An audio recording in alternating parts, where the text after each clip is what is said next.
Government medical college and hospital চণ্ডীগড়ের তরফ থেকে নতুন একটি স্টাফ নার্স রিক্রুটমেন্টের বিজ্ঞপ্তি প্রকাশিত করা হয়েছে।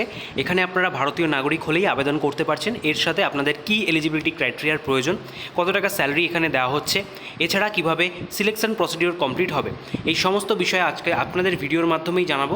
অবশ্যই ভিডিওটিকে স্কিপ না করে শেষ পর্যন্ত দেখবেন। চ্যানেল নতুন দর্শক হয়ে থাকলে অবশ্যই চ্যানেলটিকে এখনই সাবস্ক্রাইব করে পাশের বেল আইকনটিকে অন করে রাখুন এবং আমাদের টেলিগ্রাম গ্রুপেও যুক্ত হয়ে যান, সেখানেও আপনারা নিত্য নতুন জব আপডেট পেয়ে যাবেন। চলুন এবার চলে যাব অফিসিয়াল বিজ্ঞপ্তি এবং জেনে নেব কী কী ডিটেলস বিজ্ঞপ্তির মধ্যে বলা হয়েছে। Recruitment of project staff nurses for the ICMR funded project, সেই অফিসিয়াল বিজ্ঞপ্তি আপনারা দেখতে পাচ্ছেন। এখানে সমস্ত প্রজেক্টের নামটা প্রথমেই উল্লেখ করা রয়েছে, যেই প্রজেক্টের আন্ডারে আপনাদের কন্ট্রাকচুয়াল নিয়োগ হতে চলেছে এবং এখানে আপনাদের পোস্টিং হবে চণ্ডীগড়ে। তার পরবর্তীতে আপনাদের এখানে কিন্তু পোস্টের নাম, এজ লিমিট বলেছে। তো পোস্টের নাম রয়েছে প্রজেক্ট স্টাফ নার্সেস, দেখতেই পাচ্ছেন।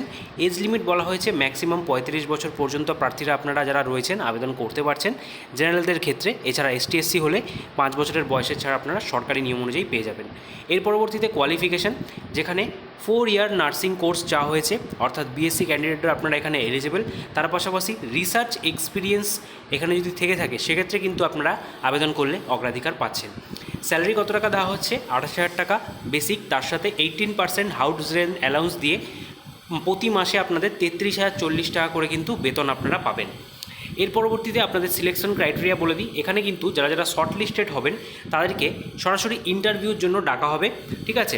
তার আগে একটা রিটেন টেস্ট নেওয়া হবে, রিটেন টেস্টের উপরে বেস করেই আপনাদের কিন্তু শর্ট লিস্টেড করা হবে ইন্টারভিউর জন্য, ঠিক আছে। ইন্টারভিউর ভেন্যুও বলে দিয়েছে এবং কবে ইন্টারভিউ হবে সেই ডেটটাও কিন্তু এখানে ডিসক্লোজ করে দিয়েছে।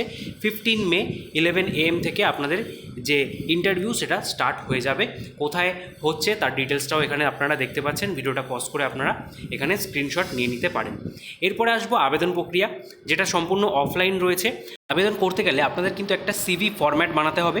CV যদি আপনাদের বানানো না থাকে, কিভাবে CV বানাতে হবে মোবাইল থেকে খুব সহজেই কম সময়ের মধ্যে, তাহলে আপনাদের ডেসক্রিপশন বক্সে চলে যেতে হবে। সেখানে আমি CV বানানোর একটা লিঙ্ক দিয়ে দিয়েছি, সেই ভিডিওটা আপনারা সম্পূর্ণ দেখে নিন কীভাবে ফোন থেকে অল্প সময়ের মধ্যে CV বানিয়ে নেওয়া যায়। সেটা বানিয়ে নিয়ে আপনাদের সেখানে অবশ্যই ইমেল আর মোবাইল নম্বরটা কিন্তু উল্লেখ করবেন।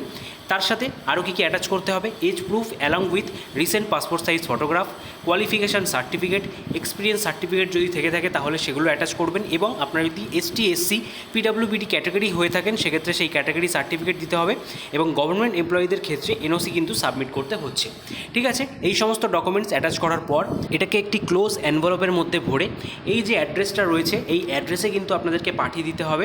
এখানে পাঠানোর যে লাস্ট ডেট আপনারা দেখতে পাচ্ছেন 5ই মে 2024 তারিখ অবধি রয়েছে, বিকেল 5টার মধ্যে এখানে কিন্তু পাঠিয়ে দিতে হবে, ঠিক আছে। স্পিড পোস্টের মাধ্যমেই পাঠানোর চেষ্টা করবেন, ঠিক আছে। আপনারা যারা যারা ইন্টারেস্টেড ক্যান্ডিডেট রয়েছেন অতি শীঘ্রই এখানে আবেদন করে দিতে পারেন। এই রিলেটেড কোনো রকম কোয়ারি থাকলে অবশ্যই অফিসিয়াল ওয়েবসাইট ভিজিট করতে পারেন, যার লিঙ্ক ভিডিওর ডেসক্রিপশন বক্সেই দেওয়া রয়েছে। আপনাদের সাথে দেখা হবে পরবর্তী নতুন ভিডিওতে। ততক্ষণ পর্যন্ত ভালো থাকবেন, সুস্থ থাকবেন। Thank you for watching.